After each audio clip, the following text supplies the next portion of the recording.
Aujourd'hui, il y a plusieurs choses qui m'ont étonné. La première, c'est le travail collectif. C'est un mot que j'ai entendu aujourd'hui répété avec tout bout de champ. Je pense qu'on est dans la notion de réseau et il faut tenir compte que dans la notion de réseau, il faut travailler avec. C'est travailler avec et c'est aller vers. Les mots-clés que j'ai retenus aujourd'hui, c'est-à-dire qu'on ne peut pas travailler sans les personnes qui en ont besoin, mais ça veut dire aussi qu'il faut trouver les moyens de les intéresser. Ça, c'est la première chose qui m'a intrigué. On est sur de l'ETP, mais dans l'ETP, il y a aussi le travail qui est avant et après. C'est-à-dire qu'il ne faut pas oublier tout ce qui est la promotion en santé. C'est les parcours. Parcours de santé, parcours de vie, ça dépend du terme qu'on veut mettre derrière. Moi, je vois un parcours de vie parce que je vois toujours en fonction de l'usager, c'est ma vie. Je suis dans le médico-social, je suis dans le social, je suis dans l'hôpital, donc c'est toujours la même personne qui est là, donc c'est ma parcours de vie. Mon parcours de vie. Il ne faut pas oublier aussi qu'on n'est pas dans l'obligation. C'est-à-dire que faire de l'ETP, c'est demander aussi l'envie à l'autre de se dévoiler, de se montrer. Donc, c'est-à-dire qu'il faut être son accord. Il ne faut pas lui mettre des conditions qui ne soient inacceptables ou qui soient contraignantes pour lui. Ça aussi, c'est une façon d'accepter. C'est parce qu'on oublie qu'il faut accueillir. Et dans l'accueil, ça veut dire, je ne mets pas de contraintes, je vous m'apporte. Et après, on discute et on voit comment on peut faire ensemble. C'est adapter les projets. C'est pas faire des cases où il faut mettre une personne là-dedans, une autre là-dedans, etc. Je pense qu'il faut travailler plutôt sur des projets qui sont personnels, qui donneront envie. Et à partir de ce moment-là, ce matin, Aurélie avait dit quelque chose d'intéressant, c'est que le travail en collectif s'arrête avec le TP. C'est dommage. C'est-à-dire qu'on crée une dynamique, et cette dynamique s'arrête, et les gens se débrouillent tout seuls.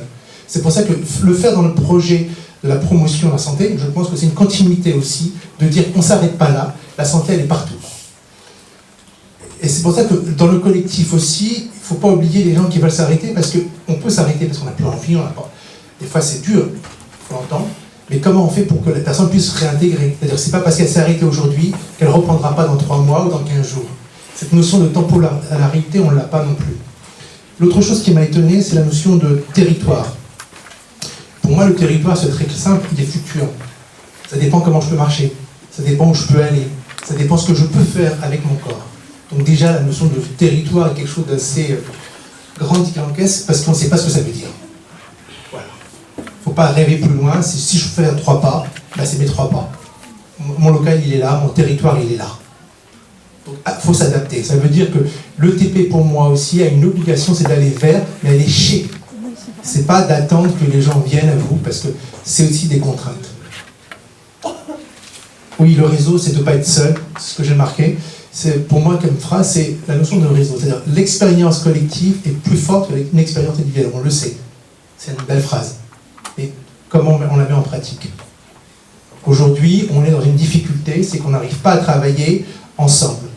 Quel que soit au niveau associatif ou au niveau autre, même professionnel de santé, ce que j'ai entendu tout à l'heure, c'est qu'on veut travailler ensemble, mais on n'arrive pas à travailler ensemble. Alors que l'expérience, elle existe partout.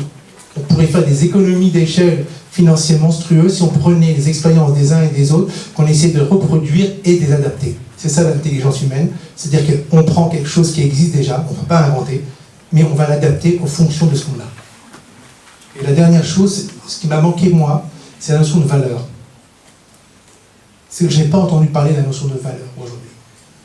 L'ETP a une valeur. On parle de mettre en commun, mais c'est de l'humanité derrière tout ça. C'est de vivre ensemble, c'est de vivre avec pour certains. Et ça, je ne l'ai pas entendu aujourd'hui. Et pour moi, ça me choque un peu parce que je me dis, dans l'ETP, je crois qu'on met l'implication du patient en avant, mais si je n'ai pas de valeur, sur quoi je vais croire? Merci.